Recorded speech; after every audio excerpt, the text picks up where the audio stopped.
ओशो कहते हैं, हम अक्सर अतीत की चिंताओं और भविष्य की चिंताओं में उलझे रहते हैं और इस कारण से वर्तमान क्षण को पूरी तरह से अनुभव नहीं कर पाते। सच्चा आनंद और शांति तभी मिल सकते हैं जब हम वर्तमान में पूरी तरह से उपस्थित रहते हैं। ओशो कहते हैं, वर्तमान में जीने का एक और महत्वपूर्ण पहलू है स्वीकृति। हमें अपने जीवन की परिस्थितियों को जैसा है वैसा ही स्वीकार करना चाहिए। जब हम अपने जीवन को बिना किसी शिकायत के स्वीकार करते हैं तो हम उसमें शांति और संतुलन पा सकते हैं। स्वीकृति का अर्थ है अपने जीवन के हर पल को पूरी तरह से जीना और उसमें समर्पित होना। 3 फकीर एक बड़ी यात्रा पर थे। वे एक मरुस्थल से गुजर रहे थे। मरुस्थल लंबा था, लेकिन जितना उन फकीरों में आशा की थी उसे से भी ज्यादा लंबा निकला। उनका भोजन खत्म हो गया, उनका पानी खत्म हो गया और अभी कोई आशा दिखाई नहीं पड़ रही थी कि कितनी यात्रा और शेष रह गई है। शायद वे भटक गए थे।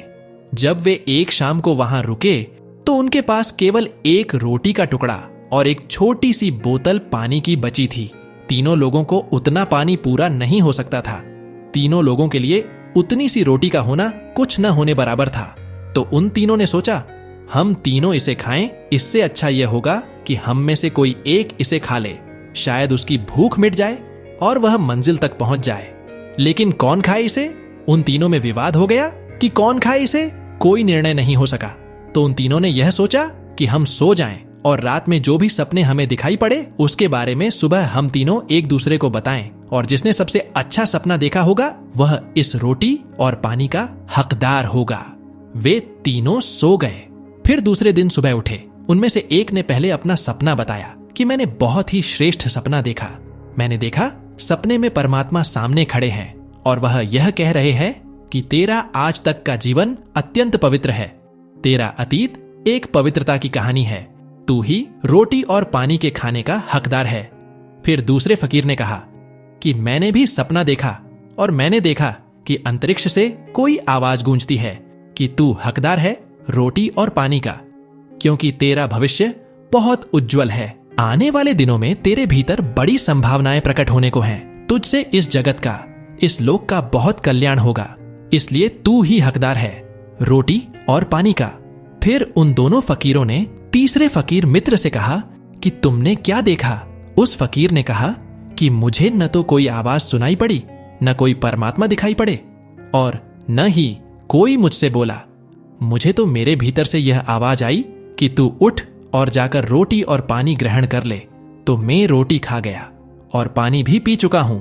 इन तीनों फकीर में से एक अतीत की कथा को श्रेष्ठ समझ रहा है और दूसरा भविष्य के आने वाले दिनों को श्रेष्ठ समझ रहा है, लेकिन सिर्फ तीसरा फकीर वर्तमान के क्षण को जीना समझ लिया और जी लिया।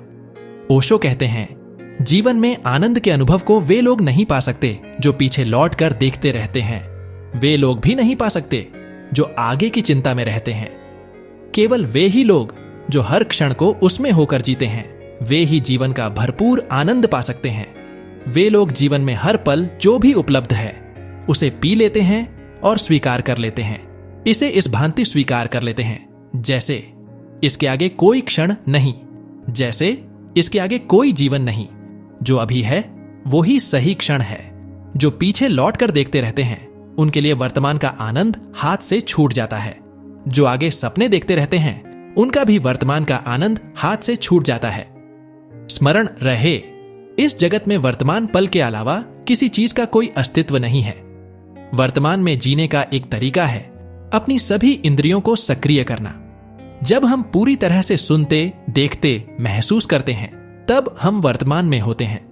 उदाहरण के लिए, जब आप एक फूल को देखते हैं तो पूरी तरह से उस फूल को देखें, उसकी सुंदरता को महसूस करें, उसकी खुशबू को अनुभव करें। यह सरल सी क्रिया भी आपको वर्तमान में ला सकती है। ओशो यह भी कहते हैं कि प्रेम और करुणा वर्तमान में जीने का श्रेष्ठ मार्ग है। जब हम अपने आसपास के लोगों के प्रति प्रेम और करुणा का अनुभव करते हैं तो हम अपने दिल को खोलते हैं और वर्तमान क्षण में जीते हैं। प्रेम हमें अपने अहंकार से बाहर निकालता है और हमें अपने सच्चे स्वरूप से मिलवाता है।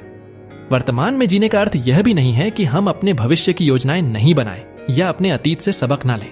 इसका अर्थ है कि हम अपने वर्तमान को पूरी तरह से जीते हुए अपने भविष्य की दिशा तय करें और अतीत की यादों को लेकर हम अपने आप परेशान ना करें।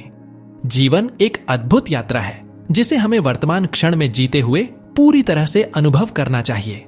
जब हम वर्तमान में जीना सीख जाते हैं तो हम सच्ची शांति, प्रेम और आनंद की प्राप्ति करते हैं। हम सबको ये चीजें जीवन में अपनानी चाहिए और वर्तमान में जीते हुए अपने जीवन को बेहद सुंदर और बेहद आनंदमय बनाना चाहिए। धन्यवाद।